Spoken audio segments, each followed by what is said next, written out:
Hello, hello, hello, everybody.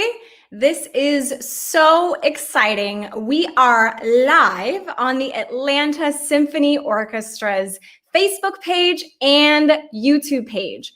This is going to be an incredible night of musical excellence, really featuring the Atlanta Symphony Orchestra's Talent Development Program. The concert itself starts at 7:30, and right now you're joining me at 6:30 for a pre-concert discussion. I'm very, very excited to be joined by some amazing colleagues that I'll introduce very soon. But if you are joining us, we already have 20 plus people who are here logging on. Thank you for being on time. Drop in the chat, let us know you're here, say hello, give a warm welcome, and encouragement to one of the students who's performing even later tonight. It's great to be here. My name is Angelica Hairston, and I am a 2011 graduate of the Talent Development Program. So I really had some formative years in my time in the ASO's TDP. And it was that time that I took my harp studies from just being something that I loved to really forming it into a career that has really had lifelong impact. My friends in TDP are still some of my dearest and closest colleagues. I text and FaceTime them all the time. And they are people who are doing amazing things throughout the classical music field and throughout the entire world, really making a difference. My career has taken me on a number of different pathways, but I am currently the founder and executive director of Challenge the Stats, an organization that empowers BIPOC artists and uses music as a tool for justice, as well as the artistic director of the Urban Youth Harp Ensemble, where I and a colleague provide harp instruction for free to over 80 students in a charter school in Atlanta. And so it's an amazing opportunity for me to use all of the things I've learned throughout my time in TDP. And so excited to be here and to be joined with some fantastic people. I see people coming into the comments. Hey, Jay, great to see you. Gloria, Lauren, welcome, welcome, welcome. Micah is here, Gordon's here. Some of these are even TDP students who you will hear later this evening. So this pre-concert chat will get us ready for the TDP Musicale that's presented by Warner Media that's happening a little bit later this evening. This evening will feature students who are senior fellows from the program, as well as a chamber performance by a few younger students who are in the program. So you'll really see the pipeline of younger students all the way up to seniors who are graduating and getting ready for college, even in this virtual world. The TDP students have really been through a lot this semester, as everyone can imagine. I mean, switching to virtual online classes, shifting the program into an online format. It's been a big lift, and there's a big thanks that definitely goes out to all of the amazing staff at the Atlanta Symphony Orchestra, all of the TDP teachers, and of course, Mrs. Hill and the wonderful volunteers in TDP who are always really in the corner of these students and always have their back. I know for myself, they've always had my back too. One more exciting thing that you'll hear later on is a performance by a dynamic string trio, some amazing Black girl magic from the String Queens. This is an unbelievable ensemble, you all, and they are here to inspire hope, feeling, love, and imagination, all things that we definitely need in this wild year of 2020. We could all use some more love, hope, feeling, and imagination. So excited to hear them a little bit later on, and really thrilled to have this time to talk a little bit about the ways that some TDP alums are kind of shifting into this virtual space. It's a really exciting time. And again, thank you to everyone who is joining us. We've even got the string queens in the chat here joining us. Huge shout out to Hester and Tammy, everybody who is joining us this evening. So I am going to go ahead and welcome on my wonderful colleagues, Stephen Lawrence and Khari Joyner, into the chat. Hello, gentlemen. How's it going? Doing well. How are you? Awesome. You're doing well. It's so great to have you both here. I know that I've had individual conversations with both of you, and also I probably text you at least once to twice a month, just generally to say what's going on in this wild year. And I think that's the really cool thing about TDP is that it really is a community and a family that continues on even after graduation, after college, into career. Even though none of us kind of graduated from TDP in the same year, we're all still really deeply connected because of this alumni network. And so the TDP does amazing work, really celebrating and training young Black and Latinx musicians to go on and pursue fantastic careers in the arts. And so I am going to share a little bit about our panelists today. The first I'm going to share about is Mr. Stephen Lawrence, a phenomenal violinist, a graduate of Talent Development Program in 2003. He is currently the orchestra director and fine arts department chair at North Atlanta High School, as well as GMEA's orchestra chair-elect. So he holds a number of incredibly important positions and has had to really shift in a pretty major way to this virtual space as a teacher. And Stephen, I think you got a pretty big honor fairly recently, right?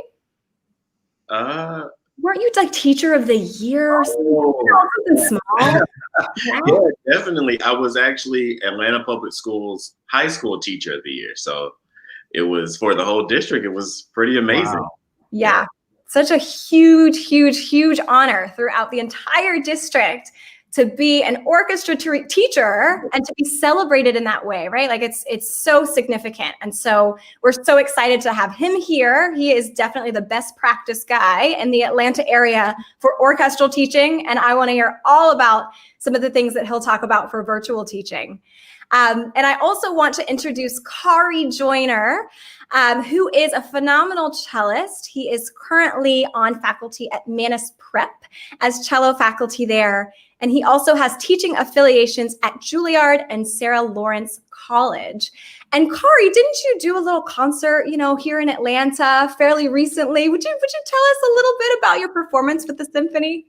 Sure. Yeah, I had a performance last year actually with Atlanta Symphony Orchestra doing Shell Concerto, which was great. And then I also returned back to do some projects with dear colleagues, actually with Angelica Hairston, actually, which was really great, with the string quartet, and then also a performance with Emory University that was at First Presbyterian Church as well. So it's been great to keep returning back both with ASO and my other affiliations as well in Atlanta.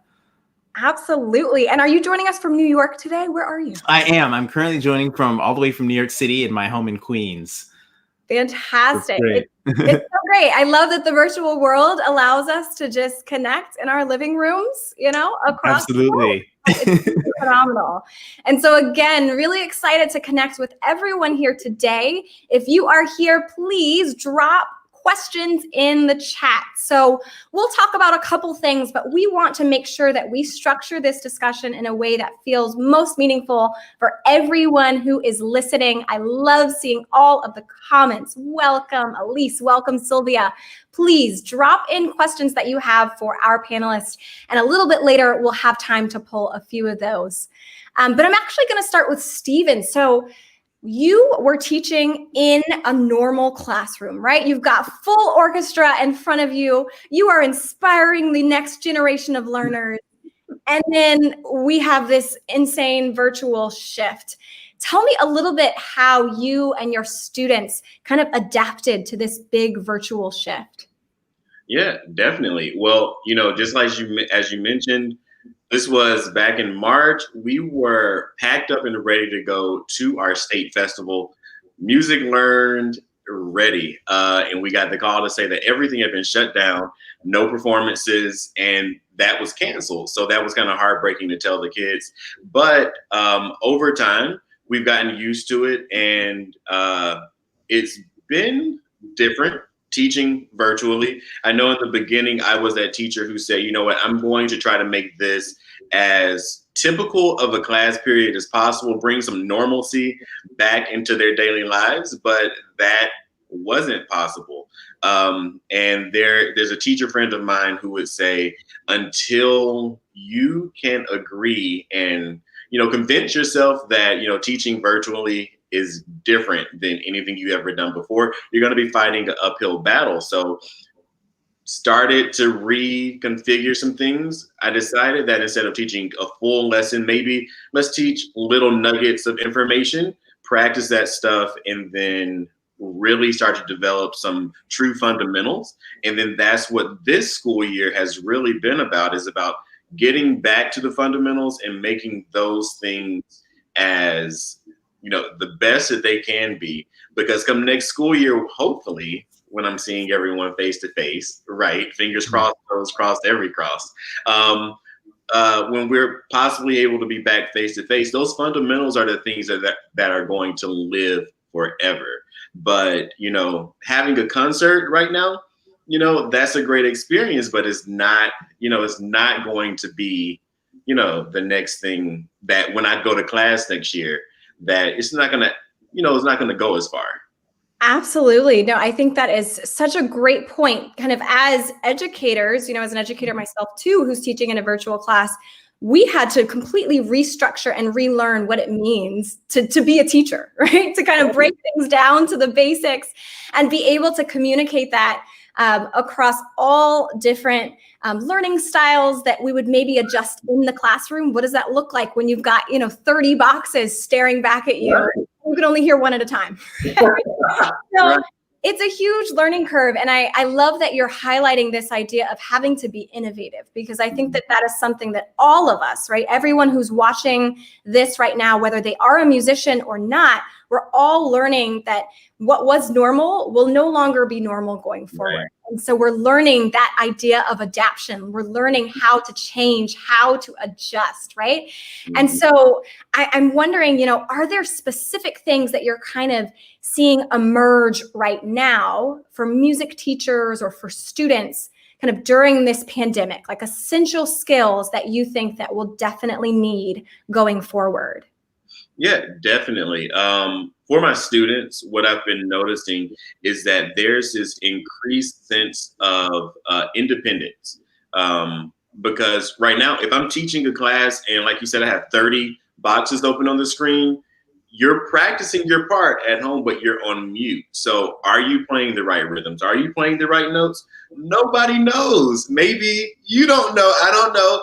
But until we come off of mute. And so when they do have those playing test videos that they have to submit, that's when the truth is revealed. And they have to an extent, they have to learn these things on their own. And it's making them figure out, some things I'm not as good at, and some things I'm actually really great at. And so that independency thing has been really, really big this year. And then as a teacher, you kind of mentioned like with the creativity side of it, I never thought that in March, all of a sudden I would have to become an expert on Zoom and technology and everything like that. But even within those things, and every day, you just hope that this day is going to be better than the last. But still within that, somebody's going to have computer issues. Somebody's going to have whatever. But,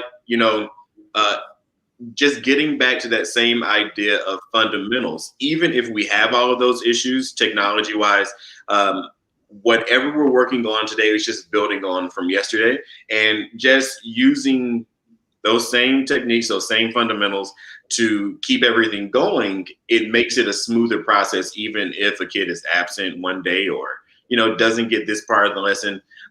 So those two things have kind of been working hand in hand for me. Absolutely. I think you're so many gems here, right? So the string queen, excuse me, we're also commenting kind of that creative, innovative muscle, kind of stretching that, learning how to really engage in those spaces. And just like you're saying, when the students are on mute and they hear themselves, they realize there are certain things that they need to work on. And the same as educators, that every day we're trying to be just a little bit better than the last, and we're realizing the things that we also need to grow in, skills that we never really thought would be all that necessary. And yet now, as musicians and as teachers, who are wanting to be 21st century and relevant, we have to know these skills, right? Like, we've got to be able to work breakout rooms in a Zoom. We've got to be able to teach a lesson and use screen shares and, deal with different miking systems for students. I mean, that is an essential skill that musicians in the 21st century will have to have moving forward. And so it's exciting to kind of see that relevance coming as well. And, Khari, we were talking a little bit about you joining us from New York, right? So this virtual space where now when you are playing a performance, it is going out everywhere to every, area of the globe. And I wonder if you'll talk a little bit about that virtual shift. Like, what has that virtual shift been like, and how has it allowed you to engage with the world in a new way? Yeah. It's really been really fascinating seeing the engagement, the changes in the dynamic in which we communicate, with an audience when we perform.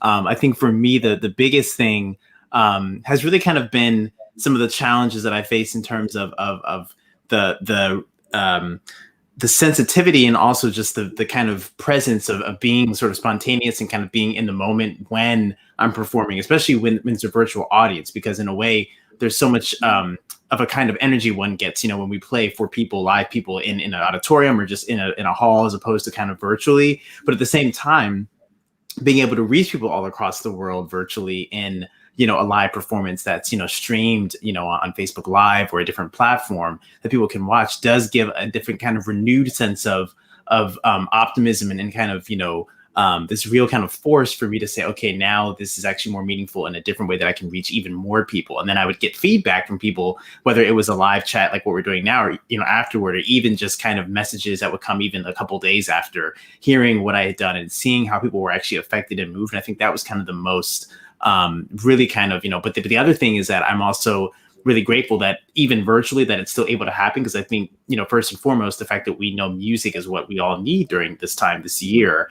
And the fact that being able to just give that, even if that means it being virtual, has made me kind of then feel more grateful for that opportunity. And then it also kind of works in a way that then after I'm done, I feel even more satisfied that I've been able to then offer that, but also feel comfortable saying, okay, I can still be able to give, create art and uplift people and learn more about myself in that process.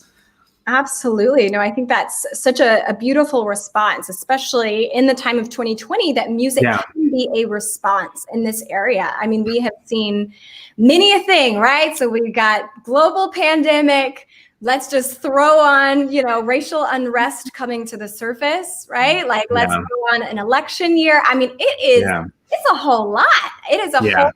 And so, I'm curious for you. I know you've had some really interesting performances during this time that have really allowed you to kind of bring different sides of yourself together in the classical space. So I'd love for you to share a little bit about that for everyone listening. Absolutely. Yeah. And it's really, that's another thing, is a lot of the performances as of recent, one of the things that's been really, for me, meaningful is how powerful I've actually, and how much agency I felt when I was able to do those, because they were all connected in some way or fashion to exactly what, we are all experiencing this year. Like, for example, I was in Philadelphia in September. I was fortunate and lucky to be able to return to do kind of a reprise of a piece I did from Tyshawn Sorey, MacArthur award-winning composer and currently now appointed faculty at University of Pennsylvania in composition. And it was just really amazing to play his work because it was basically a piece for 5 musicians about the experience of growing up Black in America. And sort of the title of the piece was Cycles of My Being. And it's for tenor, which was featured by the wonderful tenor Larry Brownlee of the Metropolitan Opera and really celebrated tenor across the world. Alex Lang on clarinet, Randall Guzman on violin, Myra Hong, who actually joined us this time. We had another pianist, Kevin Miller, the first time, and then myself on cello. And we were able to create this tapestry and this wonderful piece that kind of really was an expository of what it's sort of like to grow up, in our own experiences as Black men in America, and also just what we're seeing. It felt so relevant, of course, today, but also being able to do it in a pandemic year. We actually did the concert in Opera Philadelphia's Wilma Theater that they were able to use during that time. And we had basically socially distant, all of us on the stage, socially distant from each other, and then had all these COVID guidelines. But the fact that they were able to still allow us to do this with just ourselves, even though we didn't have an audience, and we actually had a film version, because then it was showed on the platform. The fact that we could still come in person and even do that meant so much to me. And I also had a performance back in the summer that I was actually working on in conjunction with the Metropolitan Museum. They were doing some concerts that were directly tied into what we were seeing at the time with the protests for George Floyd, Ahmaud Arbery, Breonna Taylor, so many innocent victims, that were slain, that we saw just from our police brutality and just all the racial unrest, as you said, and the protests. And so that piece that I created was more or less kind of a reaction, a response piece to those protests, but also kind of seeing myself kind of as an agent to say, okay, this is kind of how I can use my energy and kind of, whether it's sadness or anger or just, fear, all these different emotions, and put it towards something that I could directly use to express my voice in that way. And it felt so meaningful to do it in these times. Yeah, absolutely. I mean, I think there's definitely kind of that tension of us all feeling the weight of what is happening, and to be able to use what we know really well, which is the gift of music, to create that really direct response. And so I see some questions coming in the chat. Please continue to drop them in. But I'm curious, Stephen, even for your students in a time like this, in a time like this year where there is so much going on, what has it been like to have that role of an educator, to kind of give high expectations, but also compassion in a year where there's just so much going on for yourself and for your students? Yeah, definitely. One of the biggest focuses this year for education is SEL, social emotional learning, and making sure that, for a lot of students, coming to school for that music class or that drama class is the reason why they come. But, when we're virtual right now, that's not the option. So every day it's a matter of, checking in, number one, for sure. But then also having understanding that not every student is coming from the same place. Some students don't want to show their backgrounds and different things like that is something to consider. But also just with String Queens, with that comment earlier about creativity, there are parts of teaching that we know is sometimes in the back of my head, I call it the empty calories, the things that you have to do to get to a better place. Right. And we have to do those things in class. That would be, easier. I can show personality. We can have a lot of energy, but on the computer, that's a lot more difficult, a lot more challenging. So just also giving them a place where they can emote, have a good time, but we still are getting these things done. So those parts of the lesson that might be a little tedious, make it into a game. Make it into something that they can go into breakout rooms and challenge each other on. Or, the other day we were talking about certain rhythms. So we decided, okay, let's use this rhythm. The typical iPhone ringtone has the rhythm in it. Go figure out that rhythm and write it out. And, and that's something that they can connect with. And so just using those things right with just socially and emotionally, using those things to get them to connect and be able to just have a moment. But then also knowing that I have students who are going through a lot at home, dealing with the political climate that's going on, and students who are just not, some of my top students who are just not able to do their best because they have a lot of things on them.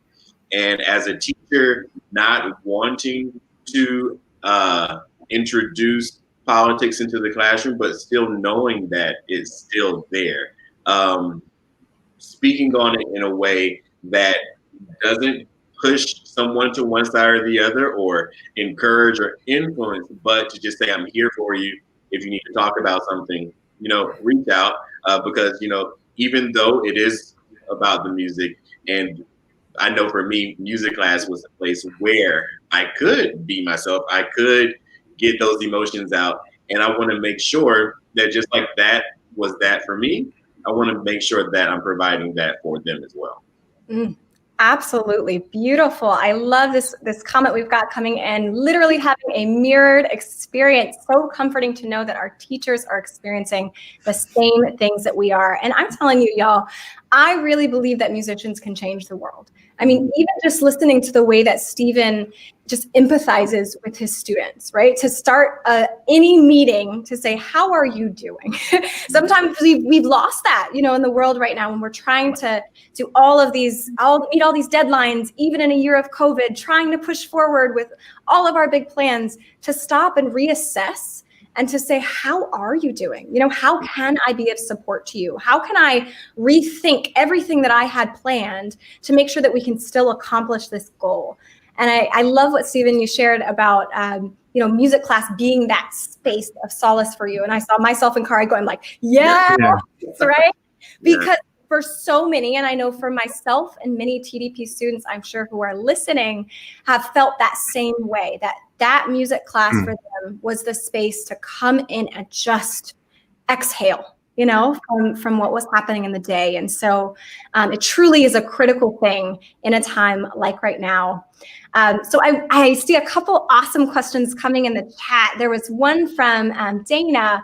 And she said she's loving this conversation so far, asking what's advice for young music professionals who are trying to start a concrete teaching/performing career during this time. I'm going to toss that to Khari.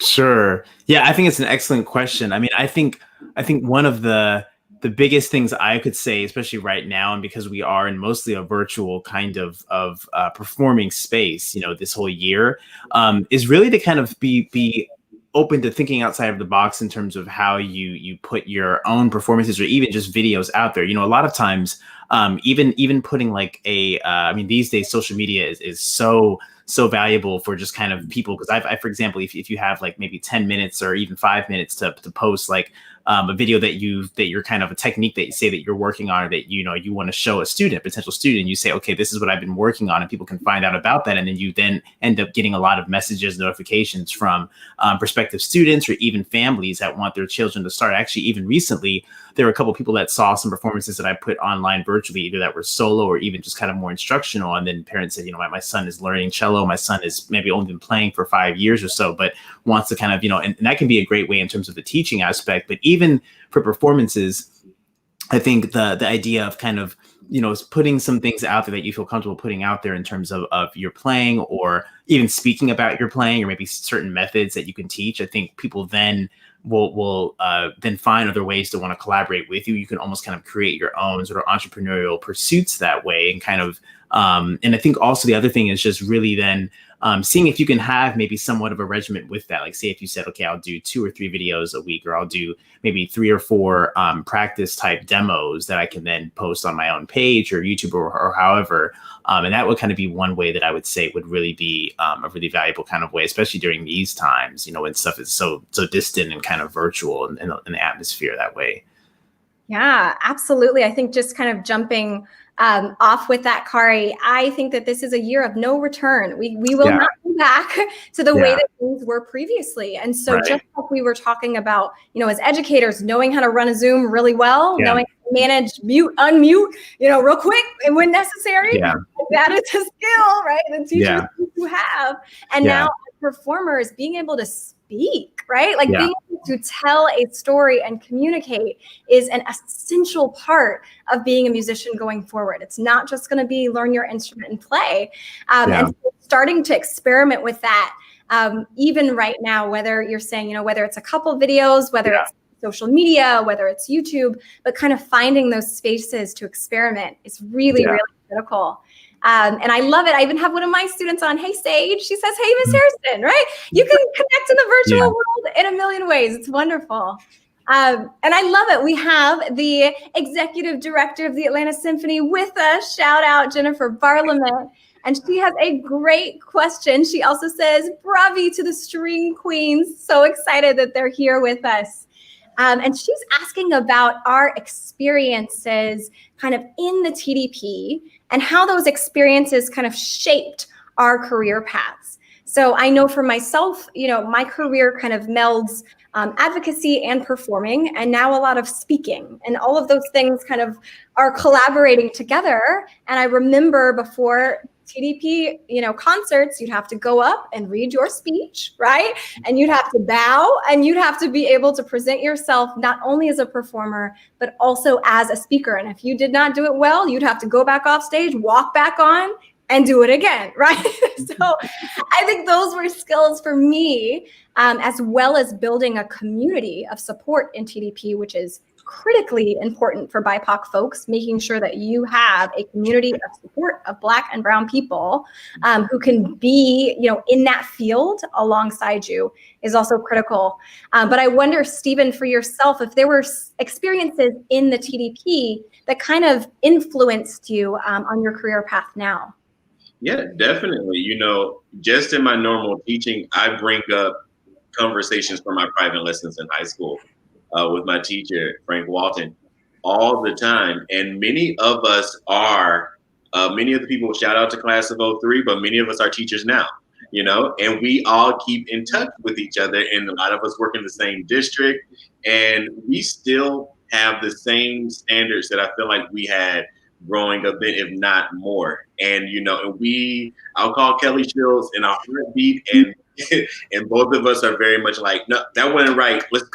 They got to do that again. And to see Kelly walking down the hallways with her kids as well, they are quiet until they get on stage. And then those middle schoolers are some beasts on the stage. Great every time. But yeah, TDP molded me and gave me so many experiences at a young age that I don't think I would have gotten anywhere else. And there are a lot of experiences now that I'm watching with my students that at that point, to me, I thought they were pretty much, everybody got these things, but it's a lot more that I have to do now to try to provide those things for them. But TDP definitely gave me a lot. Summer camps during the school year, heading off to college, that I'll definitely spend the rest of my life making sure that I'm giving those to everybody else.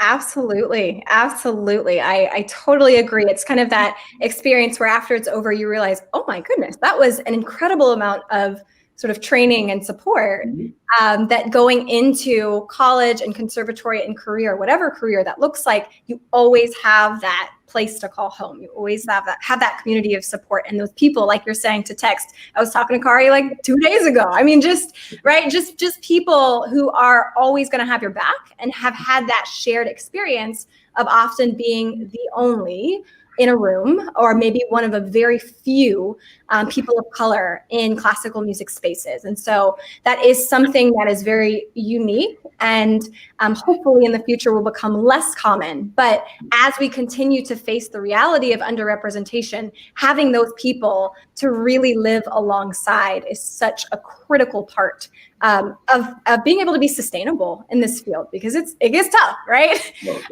But having that TDP support is so important. And I love, Joyce is saying she loves and always looks forward to the TDP concerts. Lynn Eden saying the public speaking aspect of TDP performances always impressed me. Totally true. We are shining examples. Look at us, shining examples. I love it. Fantastic. So we have about 10 more minutes in our conversation time. So those who are in the chat, please drop in questions.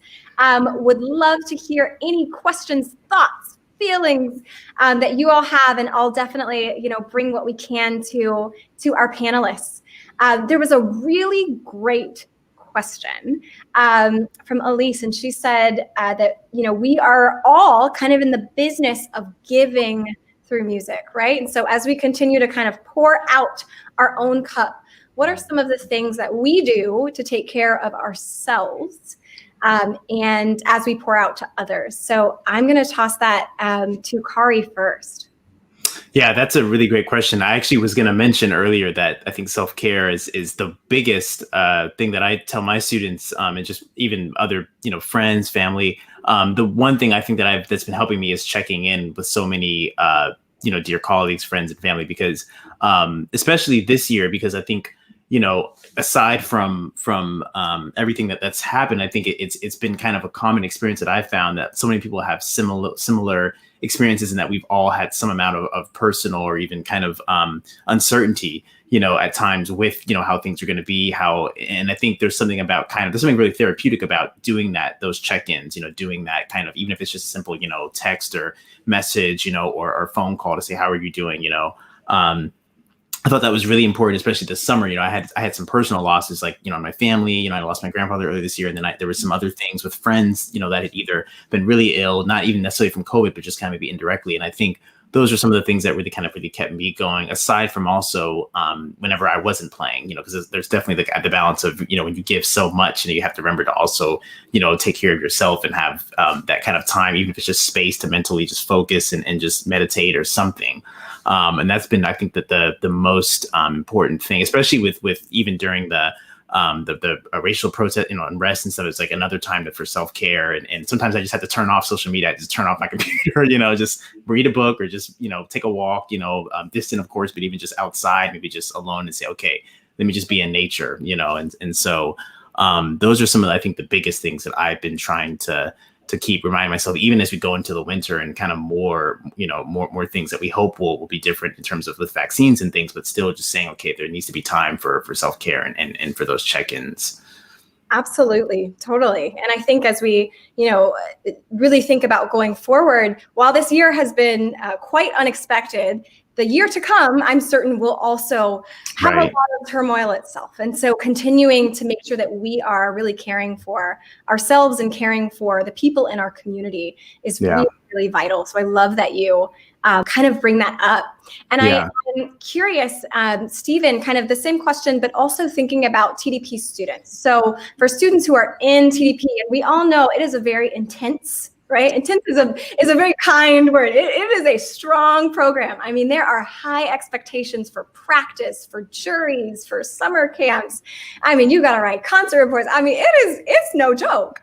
And so I wonder, what would you sort of share for TDP students? Like, what would be that sort of encouragement as we look in the coming year? What would be your thoughts for them? Yeah, definitely. Well, that makes me think about a TDP alum from 03 again, Marcus Brokenborough, the other day shared a video of a recital from back in I think 2000. Yeah, I remember that. Yeah, and yeah, you know, I was right. And just looking at everyone's videos, and everyone started commenting, and but in the moment of that recital, I remember being nervous. I remember thinking everything that could possibly go wrong. But here we are so many years later and looking at that and be like, oh, okay, I actually did well there. And sitting on the other side of the audition table where I'm hearing students say all state auditions or whatever, the pressure and nervousness that you have in your audition in those performances is really just coming from you, because us listening to you, we understand, one, but two, there's also this ability to look past the nervousness and just look for the musician within. And for sure, if you're coming through TDP, all of those skills that you need to be successful, you have them. And us looking at you, we see them as soon as you start playing. So just, sorry, I'm getting one of those, as many phone calls I've been getting lately from spam, but, and it distracted me. But just know that you're set, you sound great. You've done the work, and now it's just time to relax and show it off. Wow. Yeah, I want to. Yeah, go ahead. If I can, I just want to bounce off of that because I found a similar experience, and actually, it's so funny because over the summer, they're like my parents were going through some of these old tapes because they were converting basically, from like a camcorder or DVD, over to like from a cassette or something. And I remember one of the things we saw in some of these videos. My dad used to record a lot of these concerts, and we found some of these old TDP recitals. And as Steven said, even with Marcus's, like I remember because I have two older brothers that are violinists, and one of them, they both remember Steven, and I remember seeing Steven and so many of these people that I looked up to, because they were older than me, and so like it goes back to the community and the family aspect too with TDP. But as he said, the idea that not to be too hard on yourself, to say, okay, wait, if there's any kind of nervous energy or adrenaline that you are enough, that you have the skills when you're performing, just really trust yourself. And I know I just gave a cello master class, and I was expressing some of these things to some of the students, and even just other students that I haven't met yet right now that are in TDP, just really remembering that you trust yourself, that you, in the process of practicing and listening back to your own recordings, that you're learning from those things, but that you don't be too hard on yourself, and that you really give yourself the benefit of the doubt and know that you are going to be wonderful, and you're going to excel. And also just for the COVID, I mean, even for classroom students, that, like I never had to do anything like this, when I was in school, in terms of the virtual aspect. So I think even for us as teachers, like it's so inspiring to see how fast students kind of react to this whole thing, because for a lot of us, we didn't have to do it in this way. It wasn't forced upon us. It wasn't in this kind of setting. So just being able to see students on the other side, the teacher just saying, wow, I don't know if how I would have felt doing that emotionally and mentally when I was a student, doing virtual learning. So, but all of that, I just wanted to echo. Absolutely. Yeah. I love kind of those different comments, but in a similar theme, right? Yeah. Of yes, holding ourselves to high standards, but also having that grace and kindness with ourselves. Right. And I think about the Beyonce song where she says, you're part of something way bigger, right? Yeah. Like all TDP students and just students in general, like you are a part of a family and a community. You do not have to do this alone. The alums, these three of us on this call, plus a huge alum network, yeah, we're all here to support and to be that launching pad, to be a person to bounce off when you have one of those performances and you're like, I don't know, just to reach out and call, just like we are doing as alums, but to really lean on that level of support in the program as well. And so it's so exciting. I can't believe our time always goes so fast, like these conversations are just, they could go really on and on. There's just so much to touch. But I just wanted to read a couple of the wonderful things from the chat. We've had so many phenomenal comments coming in. Natasha saying, just thanking us so much for all that we're doing, being a part of this ASO family. It really is just a joy for all of us to be on and to join. And I'm really, really thrilled to let you guys know about tuning into the 11 Alive segment. If you look in the chat on Facebook or YouTube, the Atlanta Symphony Orchestra has dropped some information about an 11 Alive special that's happening on December the 12th that will feature about the Talent Development Program. And so in our, last few seconds here, I just wanted to, wish a big, big thank you, of course, to Steven and to Khari for joining me, chatting a little bit this Sunday evening, and to all of the amazing people who have joined us in the chat, as well as just watching along. It really is a joy to be able to spend this time with all of you as we prep for a really exciting performance that will start at 7:30. And so the information for that concert is going to be dropped in the chat by the Atlanta Symphony Orchestra. So it will be a different link. So this link will end, and there will be a separate link for you to click on that will take you right to the performance that will begin at 7:30. So we've got about 15 minutes buffer. You can grab a snack. You can have your cheese, your choice drink if you choose, and really enjoy a phenomenal performance by the Atlanta Symphony Orchestra's Talent Development Program students, as well as the phenomenal Aspire Award winners, the String Queens. Again, thank you so much. Please make sure that you click on that link in the chat. Thanks, Suzanne. Thanks, Elise. Thank you all. Thanks, Gregory, for joining us. And I hope that you all enjoy the concert. I'll be watching along with you. And until next time, have a great evening, everybody. We'll see you at the concert. Thank you all. Thank you. Thank you so much.